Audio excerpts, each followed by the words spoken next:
और मुलायम सिंह जी पुत्रमोह में अखिलेश जी को सत्ता सौंप दिया और जब से अखिलेश जी के हाथों में सत्ता सौंपा, मुलायम सिंह अपने पिता को बाहर का रास्ता दिखा दिए, अपने चाचा को बाहर का रास्ता दिखा दिए। जनता की तरफ से भरपूर समर्थन हम लोगों को मिल रहा है और जनता पूरा मन बना चुकी है कि मोदी जी को तीसरी बार मौका दिया जाए।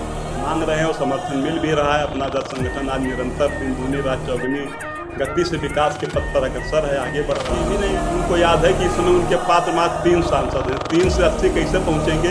ये तो एक तो केवल पागलपन वाली बात है, इससे अधिक और कुछ नहीं हो सकता है। प्रदेश महासचिव कार्यकर्ताओं के सहयोग से पार्टी ने हमको बनाया है और हम अपने कार्यों के लिए निर्वहन के लिए निरंतर संघर्ष कर रहे हैं। जनता के बीच में जा रहे हैं, चौपाल लगा रहे हैं। पार्टी के नेता हम लोगों की जो बहन अनुप्रिया पटेल जी हैं, उनके द्वारा किए गए जनहित के कार्यों को माननीय प्रधानमंत्री यशस्वी श्री नरेंद्र मोदी जी के द्वारा जो जनहित में कार्य किए गए हैं, इसका हम लोग गांव-गांव जाकर चौपाल लगा करके लोगों को बताने का काम कर रहे हैं।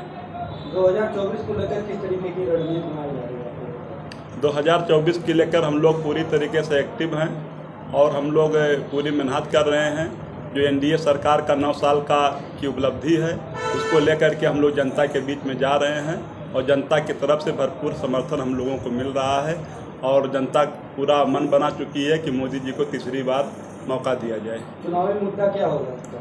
चुनावी मुद्दा हम लोगों का सामाजिक न्याय और विकास, यही 2 मुद्दे पे हम लोग एनडीए में पिछले 10 साल से 9 साल से कार्य कर रहे हैं। उसी पे आगे हम लोग कार्य करेंगे जो है। लेकिन अखिलेश लगातार कह रहे हैं कि इस बार हम 80 की 80 सीटें जीत रहे हैं प्रदेश में। अब अखिलेश की जहाँ तक बात है, उसका उनका पुराना ट्रैक रिकॉर्ड आप देख सकते हैं।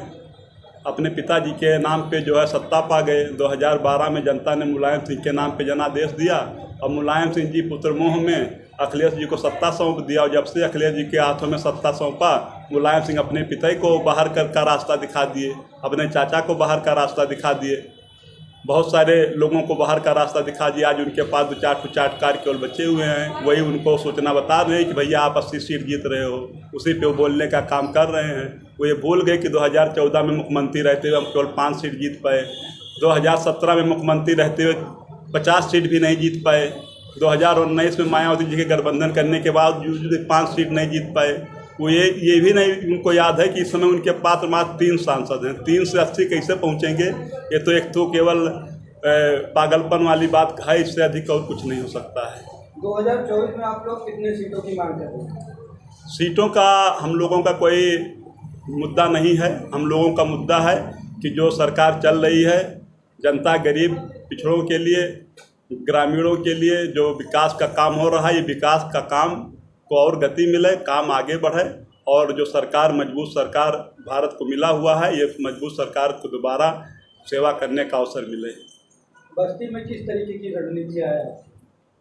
बस्ती में क्या, हम लोग पूरे प्रदेश में संघर्ष कर रहे हैं अपनी उपलब्धियों को लेकर के। जो बहन अनुप्रिया पटेल जी ने सामाजिक न्याय की लड़ाई निरंतर लड़ रही हैं, जो पिछड़ा वर्ग है उसके हितों के लिए जो संघर्ष कर रहे हैं, उसको लेकर के हम लोग जनता के बीच में जा रहे हैं, बता रहे हैं और लोगों से समर्थन मांग रहे हैं और समर्थन मिल भी रहा है। अपना दल संगठन आज निरंतर दिन दूनी रात चौगुनी गति से विकास के पथ पर अग्रसर है, आगे बढ़ रहा है। विपक्ष लगातार आरोप लगा रहा है कि जितनी योजनाएं हैं केवल कागजों पर है, जमीनी स्तर पर। विपक्ष के पास अब कोई मुद्दा रह नहीं गया है। अब वो इसे उल्टा सीधा अनर्गल आरोप लगाने का काम करते हैं। जो आरोप लगाते हैं उसमें कोई तर्क नहीं है, कोई आधार नहीं, इसलिए जनता उनके बहकावे में आने वाली नहीं है। और क्या कुछ अपील करेंगे? अपील यही करना है कि हम लोग जो पिछले 9 साल का कार्यकाल रहा है माननीय प्रधानमंत्री नरेंद्र मोदी जी का, उसमें जो कार्य हुए हैं उस कार्य को हम लोग जनता के बीच में जाएं, मजबूती से उस काम को रखने का काम करें। सरकार ने बहुत सारे काम को किया है, उसको हम लोगों को जनता को बताने की ज़रूरत है। अगर हम लोग अपनी बात को जनता तक बताने में सफल रहेंगे तो विपक्ष कहीं भी हम लोगों के सामने टिकने वाला नहीं है। पिछले 9 साल में आप लोगों के द्वारा विकास कार्य में कौन कौन से मुख्य कार्य करवाए? हम लोग देखिए सामाजिक न्याय और विकास की बात करते हैं।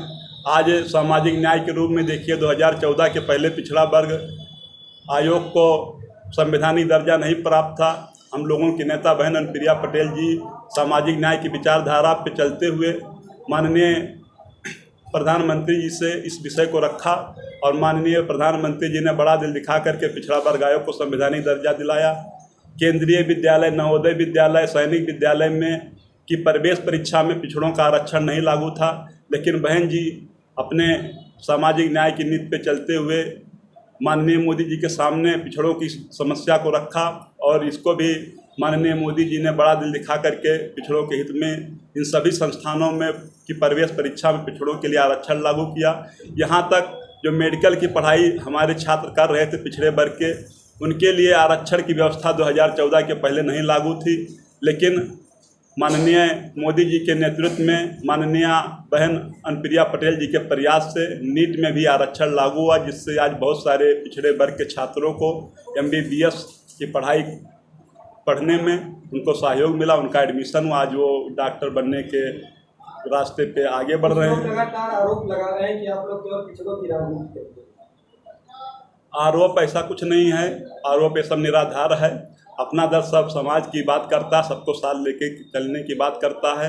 जो वर्ग पीछे रह गया, जो छूट गया, उसको आगे लाने के लिए हम लोग प्रयास करते हैं और निरंतर इस पे हम लोग अपने स्थापना काल से लेकर के प्रयास कर रहे हैं और आगे भी करते रहेंगे।